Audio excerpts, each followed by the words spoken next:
आज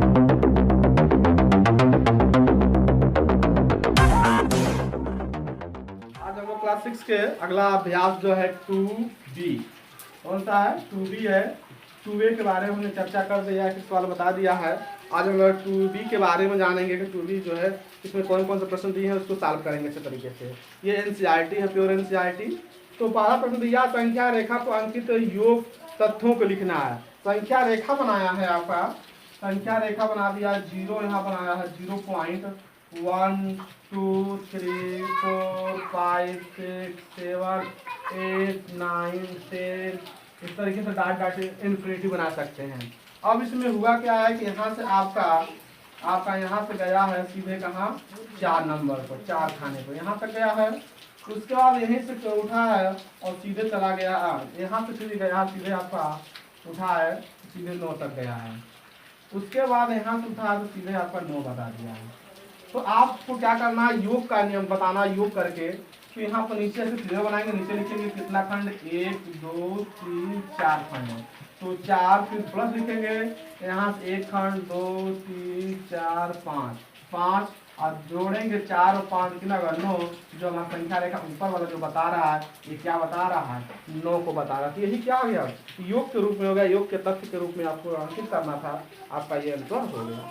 इसी प्रकार दिया है दूसरा प्रश्न दिया है, इसका सेम चीज तरीके से लगाना है। दूसरा, इसमें भी संख्या रेखा बनाया है, संख्या रेखा बना सकते हैं, 0 इंडिकेट किया है, 1 2 3 4 5 6 7 8 9 10 11 12 इस तरीके से आपको डाट डाट कर लेना है इन्फिनिटी तक। अब यहाँ से गया है, पहला स्टेप उठाया आपका यहाँ से 0 से, अब गया सीधे 5 तक, पहला स्टेप। दूसरा स्टेप कहाँ है, सीधे अब 5 उठाया है और सीधे पहुंचा दिया पर 11 को, इस तरीके से। अब यहाँ से जो अंतिम स्टेप में उठेगा, ये सीधे फिर 11 पे जाके टिकेगा।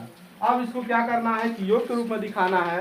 योग में क्या दिखाएंगे, यहाँ से 1 खंड 2 3 4 5 खाना, 5 प्लस यहाँ से 1 2 3 4 5 और 6 खाना, और 5 6 कितना 11। जो ऊपर वाला संख्या दिखा रहा है, किसको दिखा रहा है, ये आपको 11 को निकल कर रहा है। यही जो है इन दोनों का योग को ये दिखा रहा संख्या रेखा। तो इस तरीके से आशा करते हैं ये भी आपको समझ में आया होगा। अब जो है दूसरा प्रश्न दिया है, ठीक इसी का उल्टा दिया है। अब संख्या रेखा बनाना है, कह रहा है कि निम्नांकित तथ्यों को संख्या रेखा पर दिखाइए। पहला प्रश्न दिया है, इसमें पहला दिया है 5 प्लस 4 बराबर दिया है 9। इसको संख्या रेखा बनाना है। अब ठीक उल्टा करना, आपको संख्या रेखा बना देना है। ऐसे 0 1 हो गया, 2 3 4 5 6 7 8 9 10 11 ऐसे बना लेना आपको। अब जो है पहला स्टेप में क्या करना, 0 से उठना आपको और जाना कहाँ तक, 5 तक जाना है। उसके बाद आपको 4 खाना है, 1 2 3 और 4, यहाँ स्टेप में चले जाएंगे, यहाँ उठा देंगे। और लास्ट में आपको क्या करना, बड़ी स्टेप में उठाना है यहाँ तक, और ये इंडिकेट कर रहा है आपका सीधे क्या, 5 प्लस 4 बराबर क्या 9। आपका संख्या रेखा हो गया तैयार। इसी प्रकार दूसरा इसमें दिया है, दूसरा प्रश्न दिया है 0 प्लस दिया है आपका, हम इसी बना दे रहे हैं, दिया है 0। दूसरा प्रश्न दिया है 0 प्लस 5 बराबर दिया है 5। ये आपका अगला प्रश्न है। तो आपको करना कुछ नहीं है, बस 0 से उठना है और कहाँ तक जाना है, 5 तक दिखा देना है। और दूसरा भी जाएगा तो यहीं तक क्या आएगा, 5 पर ही, यानी 5 और 0 प्लस क्या आ गया 5, और यहाँ पर हो जाएगा क्या, केवल 5। इस तरीके से संख्या रेखा को आप दर्शा सकते हैं। ऐसा करते हैं, आपको ये समझ में आ गया होगा। इसी प्रकार एक और सवाल दिया है, इसमें तीसरा सवाल दिया है। तीसरा में 3 पॉइंट लिया है, 2 प्लस 3 प्लस 4 बराबर दिया है 9।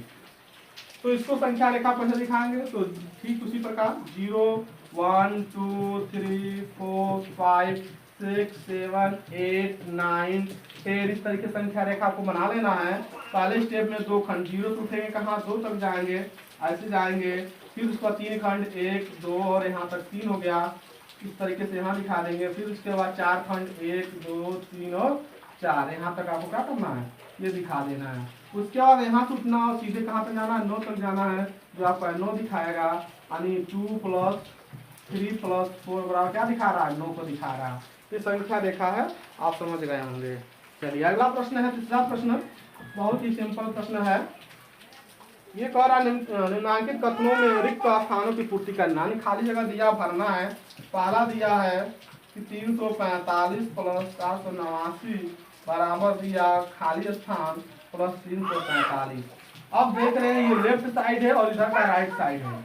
इधर राइट साइड में देख रहे हैं ये वाला अंक इधर दिया हुआ है, ये वाला अंक नहीं दिया तो इसको इसमें भर देंगे, आपका दोनों पक्ष क्या आ जाएगा, दोनों पक्ष बराबर हो जाएगा। तो आपको बराबर करना है। अगला है आपका दूसरा प्रश्न में दिया है 2889 दिया हुआ है, प्लस 0 जोड़ना है। तो किसी भी संख्या में अगर 0 जोड़ते हैं तो उसका कोई प्रभाव नहीं पड़ता, लेकिन घटाते हैं तो फिर यानी 0 को जोड़े या 0 घटाएं किसी प्रकार का कोई प्रभाव नहीं पड़ने वाला अंक में। इसको 0 जोड़ेंगे तो कुछ नहीं पड़ेगा, तो यही आपकी संख्या कहाँ जाएगी, आपका उत्तर जाएगा, आपका हो जाएगा। अगला प्रश्न दिया है, तो तीसरा इसमें दिया है 234 प्लस 456 दिया है पुस्तक बंद, और प्लस फिर दिया है 789 और बराबर खाली स्थान प्लस 400 आपका 56 दिया है, 789 दिया है। अब जो है इसमें कह रहा कि खाली स्थान में क्या भरेंगे, तो देख रहे हैं इसमें का ये वाला अंक इधर कहीं नहीं, ये वाला अंक मिल रहा है, ये भी अंक मिल रहा है। राइट साइड में ये वाला नहीं मिला, 234 यहाँ पर 234 भरेंगे, और दोनों साइड लेफ्ट और राइट क्या हो गए बराबर हो गए। बस इतना ही आपको इसमें करना था।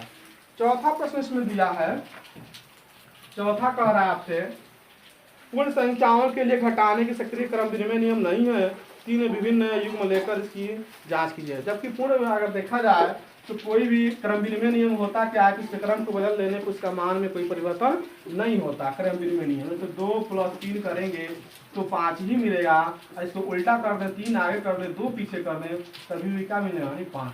यानी क्रम विनिमय नियम में जब भी उसके स्थान को हम हेर फेर करते हैं, चेंज करते हैं, लेकिन उसके मान में किसी प्रकार परिवर्तन नहीं होता है, चाहे योग का हो चाहे घटाने का। अगर मान लीजिए 3 - 2 करेंगे तभी भी इसका आंसर 1 होगा, चाहे -2 और +3 करेंगे तभी भी इसका आंसर कितना होगा, 1।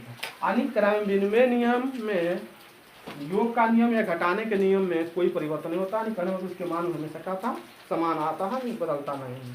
तो 3 युग्म लेना, 3 युग्म यानी 3 को ले लेना, आप क्या करना ऐसे ही बता देना है।